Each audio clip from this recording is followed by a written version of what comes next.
¿Qué tal? ¿Cómo les va? Muy buenas noches. Bienvenidos a otra emisión del Corresponsal. Ya en nuestros estudios están, los veo ahí sentados, ordenados, a Roberto Kachanowski, Miguel Viñaski, Julio Bárbaro. Con ellos vamos a hacer el balance del primer año de gobierno iba a decir de Alberto Fernández y de Cristina Fernández de Kirchner, pero debo decir al revés, de Cristina Fernández de Kirchner y de Alberto Fernández de Kirchner. Con ellos vamos a estar haciendo el balance de este primer año. Vamos a estar hablando con el doctor Fernando Pollack.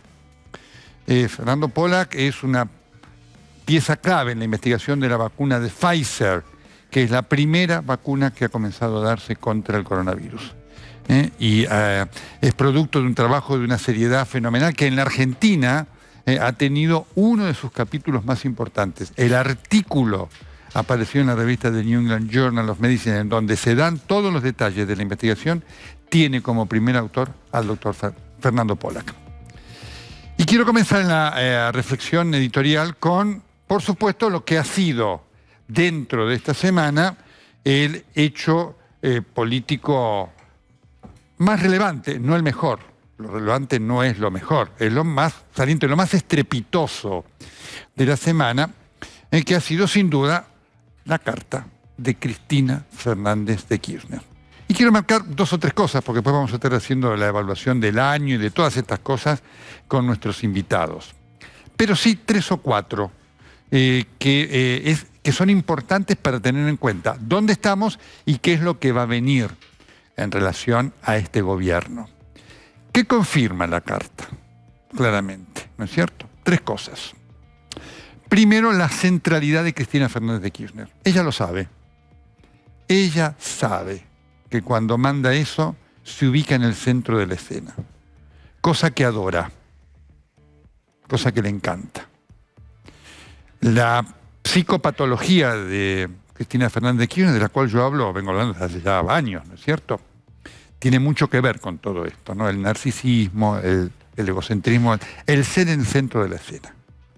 Así que a ella le encanta, sabiendo que va a generar odios y amores. Le encantan las dos cosas. Es un punto muy importante para lo que tengamos en cuenta de esto y de lo que va a venir a lo largo de los 3 años que restan de este gobierno, ¿no? La personalidad patológica de Cristina Fernández de Kirchner tiene una consecuencia política. La tuvo durante sus 2 gobiernos, la tiene sobre este. Por eso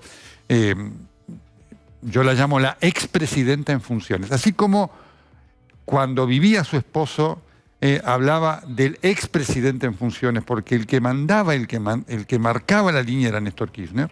Ahora la que marca la línea es Cristina Fernández de Kirchner en las cosas que a ella le interesan. ¿Qué es lo que le interesa a Cristina Fernández de Kirchner? Primero, lograr impunidad. Y este año ha sido malo para ella en relación a eso. Por eso esta crítica a la Corte. El fallo confirmando la prisión de Vudú es muy malo para Cristina, por lo que prenuncia. Es un fallo además unánime. Así que le quita esa cosa de que es la Corte Rosenkrantz y demás. Así que ese es un punto muy importante para marcar. Y claramente es el reclamo a Alberto Fernández a quien no nombra. No es un hecho casual. Cristina cuando escribe, porque Cristina tiene una personalidad patológica, pero eso no la priva de astucia, ¿no es cierto? Y de darse cuenta qué es lo que busca, ¿no? Cuando ella no lo nombra al presidente, digamos, formal de la Argentina, que es Alberto Fernández, ella sabe que todos vamos a notarlo eso, lo sabe. Empezando por Alberto Fernández. Alberto Fernández que en su papel tan triste, digamos, en pos de ver cómo se ubica todos los días, genera una devaluación de su palabra y de su figura. El acto en la ESMA del 10 de diciembre lo confirma, es decir, quien pensó eso como una idea para querer revertir esto de que no se hablan Cristina y Alberto Fernández, lo pensó mal. Lo que logró, lo que se vio en ese acto, es la confirmación de la distancia. Usted no vio ningún signo, movimiento, acción de afecto. Todo lo que transmitió ese acto era distancia. La cara de Cristina, una cara de enojada. Bueno, Cristina nunca tiene otra cara, digamos. El enojo de Cristina con la vida es profundo. Pero es un elemento, ¿no es cierto? Es decir, el acto trasuntó eso. No hubo ninguna cordialidad, ninguna sonrisa, ningún esto, ningún otro. Es decir, la distancia está clara, ¿no? Fue muy... Si no fuera porque es tan serio... fue patético lo que declaró el presidente de la República en uno de sus reportajes, ¿no? Cuando digo, bueno, dijo, cuando no hablamos es porque estamos en conflicto, cuando hablo es porque soy un títere. Y pasan las dos cosas. Cuando no hablan es porque hay un conflicto, que lo hay. Y cuando hablan es porque Cristina impone cosas. Este es un punto. Para darnos cuenta de dónde estamos y, repito, qué es lo que va a venir. Dejo el resto para hablar con la mesa. Quiero sí, referirme al acto en la ESMA, porque eso merece una profundización de lo que allí se dijo y de lo que ese lugar representa. Cristina dijo, vine a la ESMA por primera vez el 24 de marzo de 2004, en aquel acto, ¿no es cierto?, que el kirchnerismo cree como fundacional. Dos cosas para marcar. Primero, Cristina había sido ya senadora y diputada. Nunca había ido a la ESMA. Nunca. Eso demuestra que el tema de los derechos humanos y demás estaba ausente de su agenda, como lo estuvo durante todo el tiempo hasta que llegó al poder en 2003. Nunca estuvo ese tema profundamente en su agenda. Yo la escuchaba a Cristina, digo, lo que diría el kirchnerismo si esto lo hubiera dicho Macri. Si Macri hubiera dicho, llegué por primera vez a la ESMA cuando asumí el gobierno, lo que le hubieran dicho. Lo que le hubieran dicho. Primer punto. El segundo punto de ese acto es la confirmación de lo que es la creencia impostada que busca imponer el kirchnerismo y que en sus acólitos logra, que la historia comenzó con ellos. La historia de lo que pasó comenzó con ellos. Eso hace recordar, aquel acto de la ESMA debe ser recordado en su total dimensión, porque fue, por supuesto, un punto positivo, pero,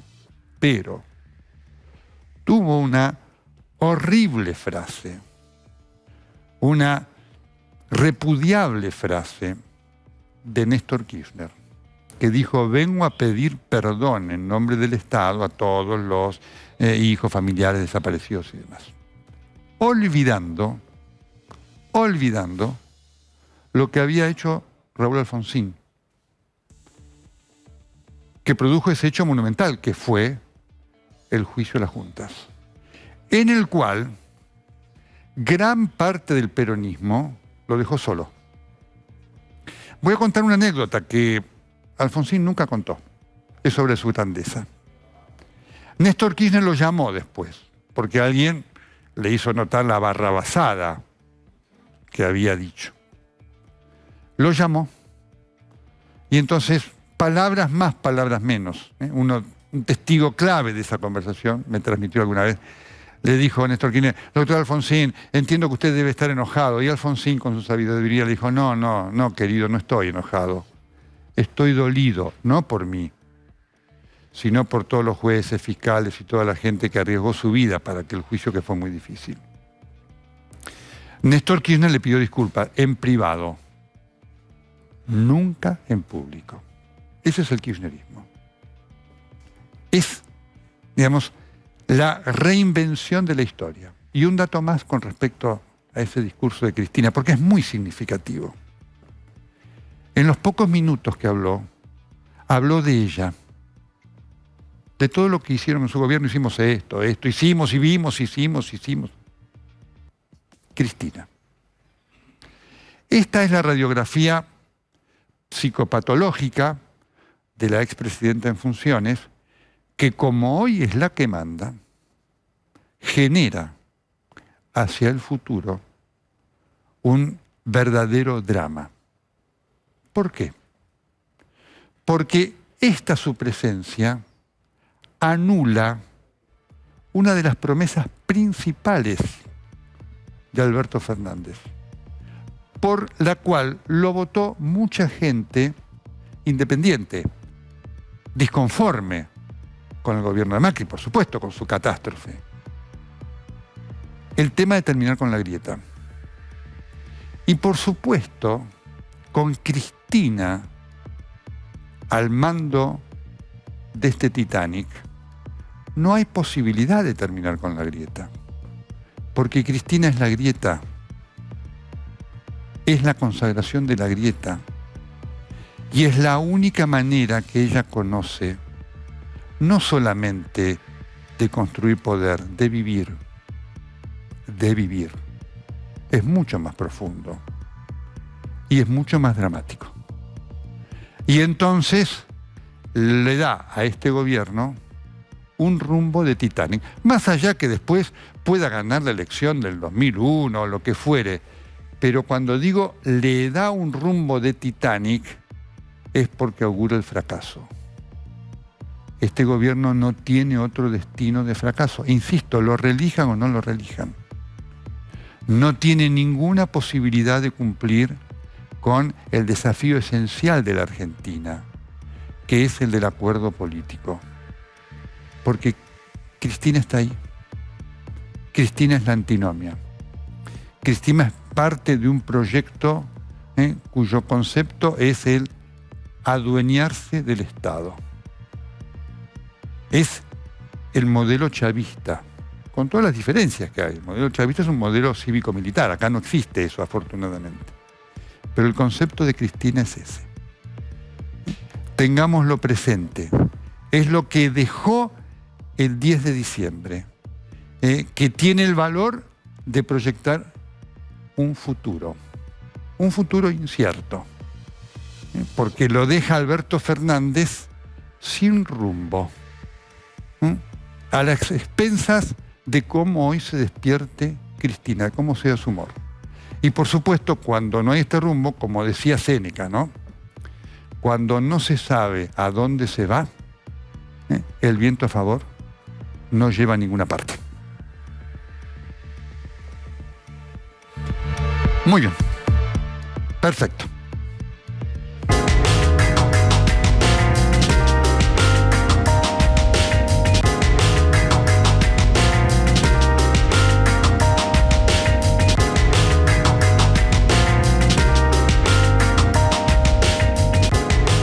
Muy bien, es la primera vacuna aprobada en el mundo, no solamente en el Reino Unido de Gran Bretaña, la poderosa FDA, la Food and Drug Administration de los Estados Unidos, la acaba de aprobar en el día de ayer, la vacuna de Pfizer, que comienza a ser dada, comenzó en el Reino Unido de Gran Bretaña, va a comenzar este lunes en los Estados Unidos, la otra es la de Rusia. El investigador principal, el que encabeza el trabajo de la vacuna, es un destacadísimo médico científico argentino, el doctor Fernando Pollack. Doctor Pollack, ¿cómo le va? Muy buenas noches. Hola Nelson, ¿qué tal? Buenas noches. Bueno, una alegría tenerlo aquí, un orgullo, felicitaciones. Muchas gracias. Bueno, ¿qué representa esto en cuanto a, fundamentalmente, el comienzo de este derrotero de vacunación, que es la principal esperanza del mundo contra el coronavirus? Bueno, yo creo que es el comienzo del fin, ¿no? El comienzo del fin de la pandemia. Marca algo que hubiera sido catastrófico si el resultado hubiera sido otro. Si esta vacuna no hubiese funcionado, hubiera augurado que las siguientes probablemente tampoco hubiesen funcionado. No es necesariamente cierto, pero yo hubiera imaginado algo así. Y creo que todos los que hacemos esto todos los días hubiéramos pensado eso. Y ahí el panorama hubiera sido muy oscuro. Así que de alguna manera es la mejor noticia en el contexto más auspicioso posible para el futuro, ¿no? Un aspecto técnico que señalan todos, no quiero profundizar porque efectivamente, pero lo quiero remarcar, esta es una vacuna de tecnología muy moderna, casi ultramoderna en cuanto a lo que se utilizó ¿no es cierto?, la capacidad de, a través del ARN mensajero, de que las células produzcan la proteína que genere la reacción, ¿no es cierto?, del anticuerpo. ¿Qué significa esto? Ya ahora, después vamos a hablar de lo específico, en adelante para el mundo de la producción de vacunas, en aquellas enfermedades que todavía faltan, doctor Pollack. Esto es un antes y un después. En miles de aspectos es un antes y un después. Primero que nada porque esta vacuna funcionó tan bien, que ni el más optimista de los que estábamos involucrados en el ensayo, y yo no era el más optimista, tenía una perspectiva de que iba a pasar lo que pasó, que es que tiene un 95% de eficacia. La gente dice, bueno, 95%. Nunca vi una cosa así. Yo hace 30 años que hago esto y cuando una vacuna tiene 40% de eficacia festejamos. Ajá. Primero eso.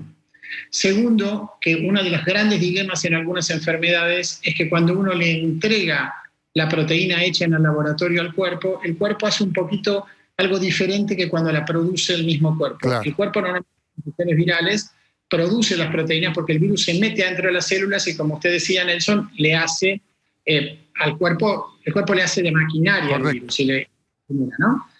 Esto va a cambiar muchas cosas, va a cambiar algunas vacunas muy interesantes, sincicial respiratorio, todos los virus respiratorios de la infancia. Se viene desde ese aspecto una revolución que va a ser muy interesante de ser parte. Y desde otro lado, esto es una vacuna muy fácil de hacer. Ajá. Es decir, irónicamente, lo tengo una pero fácil. Entonces es muy probable que también es un antes y un después para la próxima pandemia y para cualquier otro problema emergente, porque basta con tener la secuencia del virus, que nosotros lo hacemos hace un año ahora, para lanzarse a buscar una vacuna, porque lo único que hay que saber es el código con el que el cuerpo tiene que hacer la proteína y eso no es difícil de obtener. Correcto.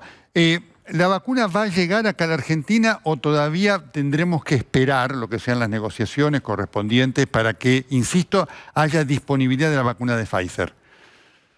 Mira, la verdad que yo no sé eso, Nelson. Nosotros hacemos el estudio, nosotros somos estudiólogos, ¿no? Esa es nuestra tarea regular. No es lo único que yo hago, pero yo tengo una buena parte de mi tiempo en esto.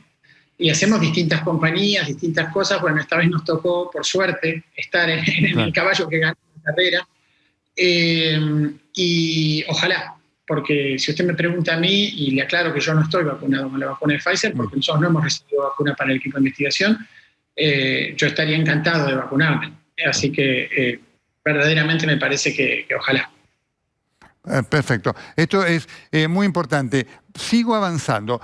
¿Qué representa como desafío esto de la baja temperatura de los 80 grados? ¿Es un impedimento muy fuerte? ¿Es, así como usted dijo, es una vacuna fácil de hacer? ¿Esa logística de mantenimiento de la baja temperatura es, dentro de su complejidad, factible con cierta sencillez? Bueno, obviamente la hace más compleja que las vacunas que no lo requieren, en un plano general. Si usted me pregunta antes de la pandemia, yo hubiera pensado que AstraZeneca, que después tuvo un derrotero más complejo, pero que ¿no? Cuando uno veía venir las cosas, evidentemente era una elección muy inteligente. Hoy tampoco hay que exagerar este tema de las temperaturas, ¿no? Está lleno de freezers de baja temperatura. La ciudad de Buenos Aires, el conurbano bonaerense, tiene muchos hospitales que tienen muchísimo. Córdoba, Santa Fe, donde hay una estación de CONICET normalmente hay estos freezers. Los freezers son muy grandes. Obviamente plantea desafíos para regiones remotas, pero también es cierto que la gran carga de enfermedad se da en las ciudades y bueno, es algo en lo que, de alguna manera, si Pfizer pudo traer la vacuna hasta acá, nosotros deberíamos poder ponerla en los centros urbanos más importantes y bajar un poco este problema. Una de las cosas interesantes que se lee en el artículo que usted encabeza en el New England Journal of Medicine es que ya a partir de la primera dosis, de los 10 días aproximadamente, las personas que recibieron la primera dosis muestran signos de inmunidad. Sí, le cuento una infidencia. Unas semanas antes de que se haga la lectura del estudio, nosotros estamos ciegos.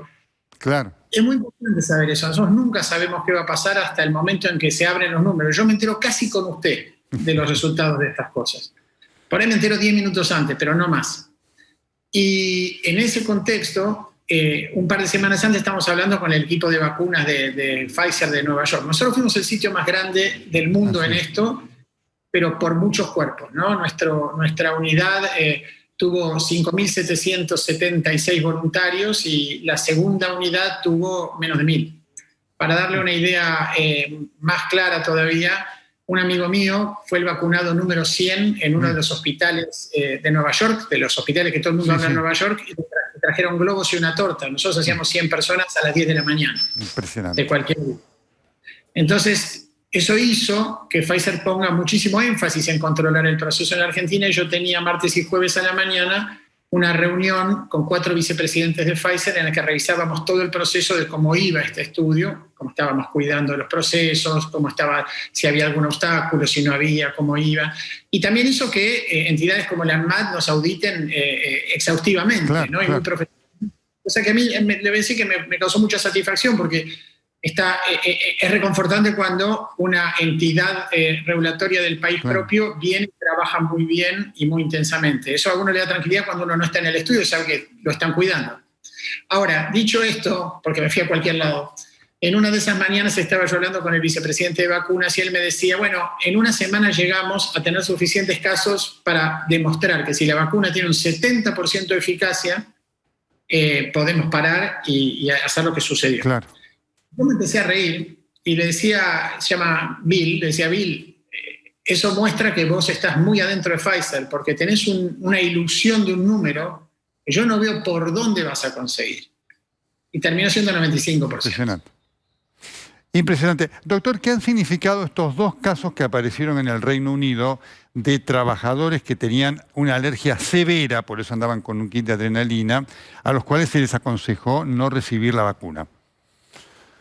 Mire, de alguna manera, la ironía de todo esto es que estamos en un gran hermano de la ciencia, ¿no? Tenemos la cámara en todos lados y todo lo que pasa todo el tiempo en todas las vacunas se pierde mucha dimensión. En el estudio nosotros no podíamos invitar a participar a personas que tuvieran ese grado. Claro. Así que recién ahora vamos a saber un poquito qué significa. Puede no significar demasiado, es lo más probable, pero tenemos que esperar. Tenemos que esperar que la vacuna se use. En esos casos, Inglaterra tomó la decisión, el Reino Unido tomó la decisión de no vacunar a esas personas. Hay muchas críticas en Estados Unidos por esto, porque de alguna manera elimina una población que también necesita ser vacunada. Con los controles debidos seguramente podría, pero eso lo dirá un poquito estas semanas que vienen cuando se vacune mucha gente, ¿no? De lo que usted conozca, porque obviamente la demanda de producción va a ser enorme de esta y de otras vacunas, insisto, usted está en la investigación, así que ya lo aclaró muy bien, pero de lo que haya escuchado y conozca, ¿el ritmo de producción va a ser el suficiente porque ahora empieza una lucha de cada país por tener la vacuna, ¿no? Estados Unidos, Europa, nosotros. ¿Qué intuye en relación a eso? Bueno, desde la perspectiva de Pfizer hizo algo muy interesante, ¿no? Que es que se apartó de los fondos iniciales del Estado americano, que sí entraron a AstraZeneca y Moderna y a Novavax, y de alguna manera establecieron ciertas condiciones para el reparto de la vacuna. Moderna fue, de hecho, la primera vacuna que nosotros pensamos en traer a la Argentina para ensayar, porque queríamos abrirle el espacio a Argentina para poder competir por la vacuna. Y Moderna después recibió $1.500 millones de Donald Trump y ahí se acabó. Nosotros, digamos, la vacuna quedó dentro de Estados Unidos, no está en ningún otro lado. Pfizer no. Pfizer está, digamos, en muchos lados. Está en Chile, en Perú, en México, en Japón, en Gran Bretaña, en la Unión Europea, en Canadá, en Estados Unidos, etcétera, etcétera.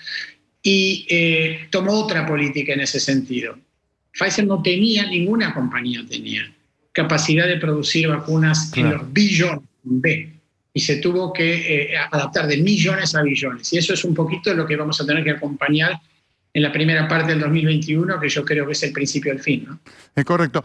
La investigación va a seguir, ¿no es cierto?, en relación a generar la contestación sobre cuánto dura la inmunidad y qué tipo de inmunidad va a dar, si va a proteger contra todas las formas de la enfermedad o solo contra algunas formas de ellas, las más severas o las medianas. Bueno, sí, la investigación sigue. Se va a empezar a nublar ese detalle porque una de las cosas que normalmente suceden en estos estudios y que tienen que ver con muchos actores, ¿no? A veces la gente no tiene la perspectiva total de cuántos actores están hablando a la vez en este tema, no solo la empresa, están las entidades regulatorias, las recomendaciones, lo que dice la ANMAT, lo que dicen los comités de ética, lo que dice el FDA, pero la decisión de Pfizer, y a mí me parece una buena decisión, es vacunar a la gente que recibió placebo. de manera tal que de un poquito se nubla lo que pasa, porque más que no ha recibido vacuna. Ahora, yo le cuento una cosa, Nelson, que da una idea de por qué nosotros igual vamos a tener una lectura de esto eventualmente. Usted sabe que yo le dije, nosotros hicimos 5.700 personas en este estudio, ya que tuvimos alrededor de 2.800 vacunados, ¿no? 2.800 y pico, y 2.800 que recibieron placebo. De los 2.800 vacunados, usted, si tuviera que imaginar cuántos se enfermaron de coronavirus, no podría, yo jamás lo hubiera podido imaginar, se lo cuento, es una persona. Amigo, qué bueno. Esta es una vacuna buena en serio en ese sentido. Así que yo creo que la especulación de que la enfermedad severa no sea protegida, la verdad que es una especulación de gente que no se dedica a enfermedades respiratorias virales, porque siempre la enfermedad respiratoria viral es mucho mejor protegiendo lo grave que lo leve, y esta protege lo leve. Lo cual yo siempre pensé que era un error de diseño en el estudio. Yo siempre pensaba, ¿cómo vas a proteger una enfermedad leve? Nadie protege los resfríos. Bueno, esta vacuna consigue hacer eso, ¿no? La última, ¿qué representa esto en relación a la segunda ola en nuestro país? ¿Representa la posibilidad de evitarla? Bueno, yo creo que las vacunas, hay varias. Si yo le contesto esto voy a demorar un segundito, pero yo creo que hay una mala lectura global en términos de la cantidad de gente que ha sido infectada por el coronavirus. Ha habido muchos más infectados de lo que se cree en el mundo, en la Argentina, en Europa y en todos lados. Siempre lo sostuvo usted eso. Sí, eso tiene un impacto directo en lo que es la circulación del virus, porque y usted y yo estamos en una reunión y en el medio tenemos 3 personas que ya son inmunes, pues el virus que yo tengo no va a llegar a usted. Y por lo tanto la gente que ya tuvo enfermedad y que tiene defensas es obviamente mucho menos susceptible a transmitir el virus que la gente que no la tuvo. Entonces ahí tenemos un primer grupo muy grande de gente que ya está infectada. Pero ¿por qué pasó la segunda ola en Europa? ¿Y por qué no pasó en Oriente? En Europa pasó porque el cuerpo actúa en la enfermedad respiratoria con un periscopio que es la nariz. Es como si estuviera bajo el agua el cuerpo y siempre la nariz tiene que estar mirando cuál es el germen que viene a continuación a desafiar al ser humano. Si uno tapa la nariz con inmunidad, anda ciego, se anda golpeando con todo. Entonces el cuerpo rápidamente pierde las defensas en la nariz y se queda protegiendo solamente el pulmón, que es lo más importante. Cuando uno pierde las defensas de la nariz, no se enferma gravemente, como me pasó a mí, que tuve 2 veces coronavirus, donde no me pasó nada, pero sí transmite, porque tiene el virus en la nariz y se lo puede pasar a otro. Eso es la segunda vuelta en Europa. Si usted mira la mortalidad, es mucho menor que la primera, aunque los casos sean más. Y esa es la explicación. En cuanto a Oriente, se lo cambio. Seguramente deben haber tenido coronavirus varias veces antes y por eso no pasó nada nunca. Bien, la última, porque las demandas de preguntas. Los que padecieron el coronavirus, ¿usted deben vacunarse también? Yo me vacunaría mañana. Doctor Fernando Pollack, muchísimas gracias por su ilustración, por habernos ilustrado. Y repito, felicitaciones por la calidad de su trabajo, que representa un orgullo para la ciencia argentina. Que usted haya sido el científico que encabezó la investigación en el artículo que se lee es algo que quiero subrayar, porque también es parte de lo que deja como cosa positiva esta pandemia. Muchas gracias, doctor Pollack. Gracias, Nelson. Muchas gracias por llamarme. Muy bien, a usted. Perfecto, muy bien. Ya estamos con la mesa. Julio Bárbaro, Miguel Viñaski, Roberto Cachanos, ¿cómo les va? ¿Cómo estás? ¿Bien? Bien, bien. Tema, 1 año de Alberto Fernández. Dispara. No se miren, no se miren. Ahora hablan ustedes. No, usted ordena. No, ustedes. Adelante. Miren. A mí me dolió lo de la ESMA, la reivindicación, el aplauso a los montoneros. Digamos, yo fui parte de un Perón que volvió a pacificar. Y ellos eligen la guerrilla, primero. Segundo, de los que estaban ahí, ninguno fue un prócer de la lucha contra la dictadura. Néstor y Cristina nunca firmaron habeas corpus, ninguno de, digamos, eso, lo que usted planteaba, Alfonsín, fue realmente, el juicio a la Junta fue un pedazo de historia importante. Lo que hace Néstor después con la ESMA es pegarle a Cassius Clay en silla de rueda, digamos. Es una imagen de un... Y además no toma el hilo de la historia, quiebran en todo. Quiebran el peronismo, quiebran en la democracia. Realmente uno quiere apoyar, buscar dónde pacificar. No me dejan espacio para hacerlo. Yo. Lo que quieran, vamos. Bueno, Mira, tomo un poco parte de tu introducción, donde decías, el gobierno no tiene posibilidades de dar vuelta o de generar algún tipo de confianza o algo así por eso. Sí. Yo comparto, porque en realidad, en lo que a mí me toca, que es la economía no es un compartimento estanco del funcionamiento de las instituciones, de la seguridad, de la confianza.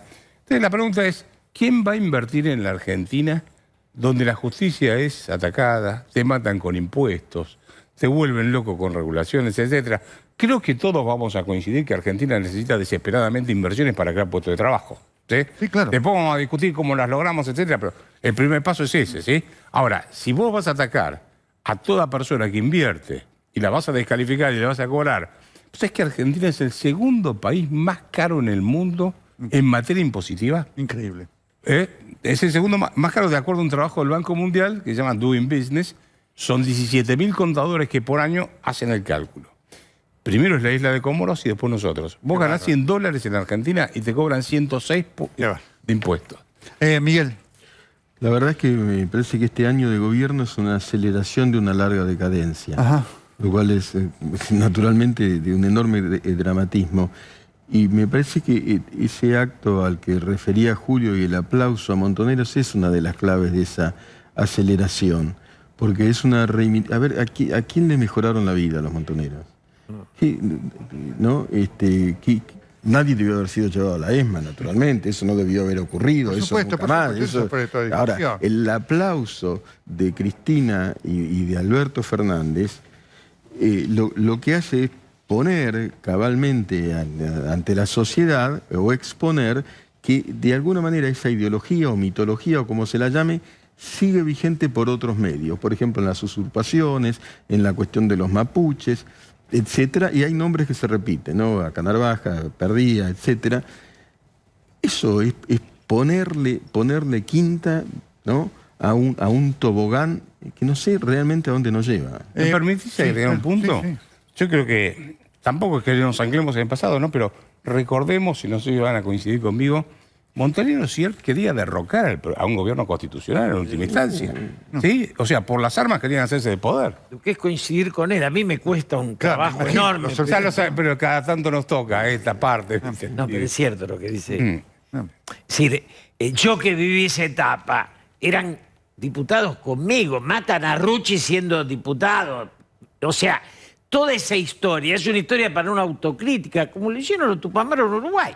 Acá no hay una autocrítica, no hay una persona que digo, y los que se suman a eso, se suman, digamos, desde un lugar muy triste, porque no es que fueron muy dignos en la lucha contra la dictadura. Ninguno de ellos firmó una habeas corpus.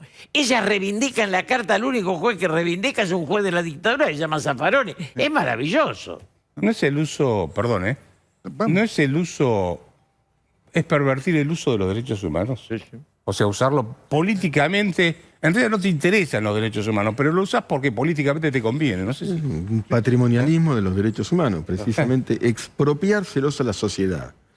¿No? Y espero que no ocurra lo mismo con el aborto, cualquiera fuera el resultado, pero digo, vos no podés expropiar a la sociedad aquello por lo cual la sociedad ha luchado y tomarlo. Es otra forma de corrupción muy profunda, ¿no? Cuando sube Néstor eran de todos. Claro, este es el tema. Y él lo hace de ellos. Y ahí no fractura. Es de todos. Ahora, fíjense ustedes, ¿no? Estamos hablando del pasado. Es tremendo, ¿no? Es decir, nos lleva a hablar del pasado, ¿no? Mira, el futuro, yo creo más en las revoluciones científicas pasados los años que en las políticas. La revolución política a veces suele ser un largo giro como el de los astros para volver al mismo sitio. El futuro es Pollack. Ahí tenemos, es Martha Cohen, que trabaja en Inglaterra, en el hospital de Sheffield. Me contaba el otro día Martha Cohen, dice, yo programo para 5 años en el hospital. 5 años en la Argentina, no hay futuro a 5 años, no sabemos, ¿no? Bueno, el futuro ahora, es el saber, la investigación. O la otra... Martha Cohen. Martha Cohen. ¿Podrían haber hecho lo mismo en Argentina? No. Marta me contaba... O sea, hubiese tenido los elementos... Lo hizo claramente con el apoyo del exterior, ¿no? Así que Pollack trabaja en la Universidad Johns Hopkins, está Pfizer, etcétera, etcétera, etcétera. Es un tipo que... Bueno, acá ha estado muy obturado toda esa tarea. Marta Cohen, que es una científica muy relevante, la corona inglesa la premió, Sí, sí. ¿no es cierto? ¿Sabes qué? Envió una carta con su currículum. ¿Sabés quién le respondió? Tony Blair. Señora, venga para acá. Claro. Le pagamos pasaje para usted y ahí están. Ahora, Julio, para usted lo conoce a Alberto Fernández. ¿Cómo interpreta su psicología, su papel frente a esto, frente a esta circunstancia de este año de sumisión, claramente? Yo lo voté, tuve una larga cena con él, dije lo que digo siempre, no quiero cargo, pero quiero apoyar. Lo mismo le dije a Macri, así me fue en los dos casos. Digo, pero lo interpreto como que la Argentina no tiene estadista. ¿Qué le vamos a hacer? No hay estadista. Yo lo veo a los uruguayos, digamos, cuando la calle Pou despide a Tabaré, Claro. a mí me da envidia. Porque una izquierda y una derecha que merecen... De eso nosotros no tenemos ninguno. Y Alberto tampoco lo es. Bueno, efectivamente, hay como una yaciente mediocridad. Uno escuchaba los discursos en el Parlamento en estos días. Sí, Y decía, pero, a ver, ¿cómo puede ser este nivel? Con las debidas y ponderables excepciones. Sí, sí, sí. Es un nivel paupérrimo que algo indica también de la sociedad. Y veo la imagen de Alberto Fernández con Larreta, etcétera. Empezamos, digamos, ante una crisis inesperada y tremenda, empezamos, bueno, cerca, acordando. Y era falso. ¿Por qué se rompe? ¿No? Y ahí, entonces, es otra vez, es bajar escalones. Y tuvo un costo para Alberto Fernández en términos de... ¿Y por qué se rompió? Eso es una cosa muy importante. ¿Había voluntad de acuerdo en última instancia? Eso es lo que yo me pregunto, ¿no? Porque en rigor nunca hubo un diálogo muy abierto. Estábamos antes del programa, decíamos, la intolerancia que hay hoy en Argentina para debatir. Con el amigo que no pensamos lo mismo, siempre discutimos, pero no, creo que nunca nos faltamos el respeto ni nada. ¿Se puede debatir? ¿Cómo no se va a poder debatir? Es la única forma de poder avanzar. Ahora, en Argentina, yo creo que acá hay claro que es muy claro que la vicepresidente está muy preocupada por sus temas judiciales. Me parece que todo el país está girando en torno a ese tema. Es toda la sensación que tengo. Y en términos económicos, el otro día ponía algo parafraseando a Churchill, ¿no? Sí. Nunca nadie en tan poco tiempo destruyó tanto. Ajá. Sí, en un año hicieron una masacre sanitaria y económica. Pero escuchame una cosa, ella unge presidente, por simplificar un poco las cosas, a alguien a quien le encomienda fundamentalmente la tarea de ser su abogado personal. Sí. Es una terrible confusión. Y ahora está enojada porque no se le resuelven las causas. Lo cual es interesante, ¿no? Que la justicia algún límite esté poniendo. Digamos, la justicia en el fondo es el lugar donde nosotros decimos todavía la República está vigente. Digamos, y además por una idea importante, la unanimidad en este caso. Digamos, para que salga libre Vudú tiene que ser la Corte de los Milagros, no hay otra corte que pueda... Sí, claro. Es imposible, es un personaje que ninguno de nosotros, ningún ciudadano deja de ver como un marginal, ¿o no? No, pero vamos a ser sinceros, ¿alguien pensaba que el kirchnerismo iba a cambiar en su postura? Seamos sinceros. No, pero... O sea, la combinación ya sabías de entrada que era inviable. Vos me podés decir, bueno, del otro lado cometieron muchos errores y podemos, totalmente de acuerdo. Ahora, ¿alguien podía imaginar que el kirchnerismo no iba a tratar de resolver primero sus problemas judiciales? Ahora, pero Alberto Fernández había prometido otra cosa. Absolutamente, y yo tuve una larga cena con él y toda la promesa fue otra cosa. Digamos, éramos tres. Una cosa pública, dijo, volvimos para ser mejores, ¿no? Antes de subir éramos Ricardo Kirchbaum, él y yo, y hablamos de soñar un país. Y discutimos sobre eso. Porque en el fondo, digamos, el extremismo está de todos lados, pero también estamos los que buscamos la síntesis, que sabemos que sin el otro es imposible. Claro. Digamos, que me va a costar acordar con Kachanowski muchísimo. Digo, a él también conmigo. Sí, correcto. Pero digamos, que solo la síntesis nos puede sacar de esto, no hay otra. Yo recuerdo la campaña electoral del presidente decía que con lo que se iba a ahorrar de las LELIC, Sí, sí, le iba a pagar a los jubilados. así es. Él recibe un stock de deuda del Banco Central en LELIC de 700.000 millones de pesos. Ahora tenés 2,7 billones de pesos en deuda. Y tasa más alta. ¿Vos te das cuenta? Y además no le resolvió el problema de los jubilados, le está licuando la deuda a los jubilados. Claro. Perdón, los salarios. Sí, claro. Ahora, en ese contexto, ¿no? De un gabinete además absolutamente inexistente, al cual Cristina claramente critica, ¿no es cierto? Claro. Bueno, lo que sucede es que hay como una nadificación determinada... Nadificación. Sí, nadificación, anonadamiento del gabinete y de la figura de Alberto Fernández a partir de la apabullante figura de Cristina, que ese, me parece, es el gran interrogante de la sociedad argentina. Vos fíjate, ¿qué país se vota a alguien en quien no confías? El país vota a Cristina y a Alberto, pero evidentemente los mercados evidencian el otro día que no confiaba y que no confiaba nadie. Todos sacaron los dólares o lo que tuvieran. Es una paradoja muy curiosa. Entonces, y sin confianza, primero que se desconfían entre ellos dos. Luego el gabinete no existe, por lo tanto Cristina no confía en el gabinete. Luego el Instituto Patria, porque lo sé, opera en contra del gabinete, etcétera, etcétera. En este clima de desconfianza y de desconfianza general, en donde una y otra vez elegimos personas en las cuales no confiamos. Hay algo de locura. Ahora, en el bote están los dos, ¿eh? O sea, Claro. si se pincha Alberto, se pincha Cristina. Claro. No es la opción de sacarse uno de encima. No, claro. Y el tema es que pareciera, Alberto podía haber tomado conciencia de cuál era su papel histórico. Ajá. Yo tuve alguna esperanza. Digo, tenía más lucidez Kachanowski que no la tuvo. Claro. Pero digo, también la tuve con Macri. El hecho de que alguno asuma que o nos juntamos las Claro, dos claro, partes, por supuesto. porque no podemos derrotar al otro. Entonces, como no lo podemos derrotar, hay que acordar. Sin duda. ¿Va a haber suspensión de las PASO? ¿Qué piensan ustedes?